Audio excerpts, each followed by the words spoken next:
Acromegaly का patient है, इसकी हमने रेलेवेंट एग्जामिनेशन किस तरह करना है और इसका जो अपना एग्जामिनेशन वो कैसे होता है। तो अगर आप ये फेस पे देखें, ये इसके सुप्राऑर्बिटल रिजेस जो हैं, दे आर क्वाइट प्रोमिनेंट, ठीक है। और उसके बाद जो होता है, चूंकि एक्रोमेगैली जो होती है वो ट्यूमर, पिट्यूटरी में ट्यूमर की वजह से होती है, तो आपने विजुअल फील्ड देखने हैं, that is your relevant examination. Visual field हम कैसे देखेंगे, आज है आप सारे देखेंगे। कुर्सी को इधर ले आए, you should be at the level of the patient, और आप इसको कंसंट्रेशन मेथड से जो है ना आप इसका पहले दोनों आईज ओपन के साथ आप विजुअल फील्ड चेक करेंगे, और उसके बाद एक आई को बंद करवाएंगे, उसका चेक करेंगे, दूसरी आई का, फिर दूसरी आई को बंद करवाएंगे, उसका चेक। विजुअल फील्ड के बाद प्लीज डिस्टर्बेंस नहीं चाहिए, दरवाजा बंद करेंगे। विजुअल फील्ड चेक करने के बाद जो है वो आप नीचे आ जाएंगे। प्रोगैंथिज्म होता है जिसमें ये जो आपका जो लोअर जॉ होता है ये अपर जॉ की निस्बत बाहर की तरफ आया होता है, सो वो इसमें नहीं है, वो इसका ठीक है, वो इतना नहीं है।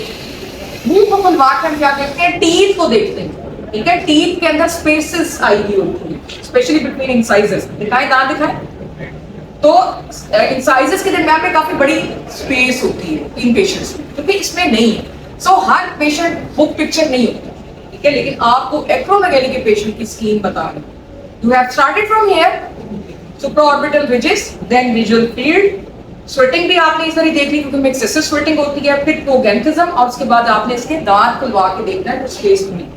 फिर इन्होंने ठीक किया, लेकिन सीक्वेंस नहीं था, बाद में इनको कहीं जाके याद आया। इसके साथ थायराइड नोड्यूल्स भी होते हैं, सारों में नहीं होते, but it is relevant examination.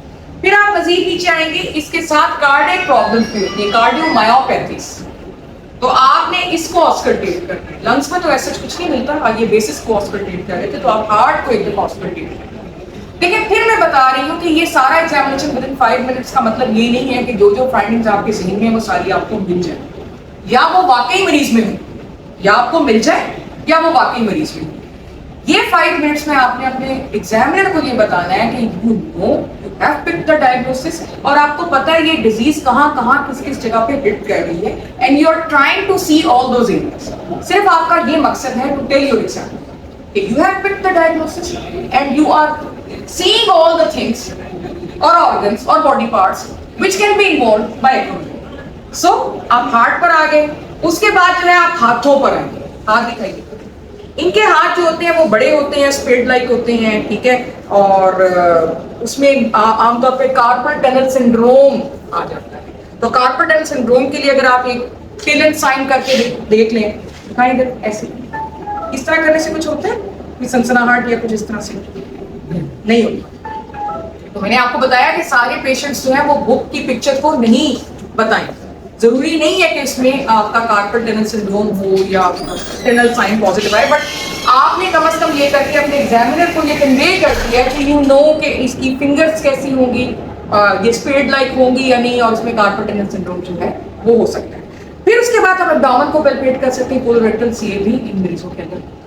और फाइनली इन द एंड आप ये कहेंगे कि डायबिटीज भी इसके साथ एसोसिएटेड होती है कि I would like to instill medicine drops and would like to see for diabetic treatments. So again इसको हम रिकैपिचुलेट अगर करें तो हमने स्टार्ट किया फेस से, हमने सुप्राऑर्बिटल रिजेस को देखा, हमने स्वेटिंग भी चेक कर ली, हमने विजुअल फील्ड को पहले देखा दोनों आंखों का, फिर उसके बाद एक आंख बंद करवा के 1 बाय 1 हमने चेक किया। उसके बाद हमने प्रोगैंथिज्म को चेक किया जो कि basically protrusion of the lower jaw. फिर हमने टीथ को देखा कि टीथ उसके कैसे हैं, बड़े बड़े टीथ हैं, बीच में स्पेसेस हैं या नहीं। फिर हम थायराइड के ऊपर, उसके बाद हमने हार्ट को ऑस्कल्टेट किया, बेसिस को कर सकते हैं अगर आपको लगे कार्डियोमायोपैथी। हाथों पर आए, हाथों पर आपने देखना कि कैसे बड़े बड़े हाथ हैं, स्ट्रेट लाइक हैं या नहीं, या फिंगर्स कैसी हैं, और उसके बाद टनल साइन करके हमने मीडियन नर्व को देखा, थिनार और हाइपोथिनार एंगल्स को देख लिया, एब्डोमेन को ऑस्कल्टेट कर लिया, पैल्पेट कर लिया। तो ये काफी है, ये विद इन 5 मिनट्स अगर आपको पता हो तो आप ये कर सकते हैं। एनी क्वेश्चंस आप बंद कर दें।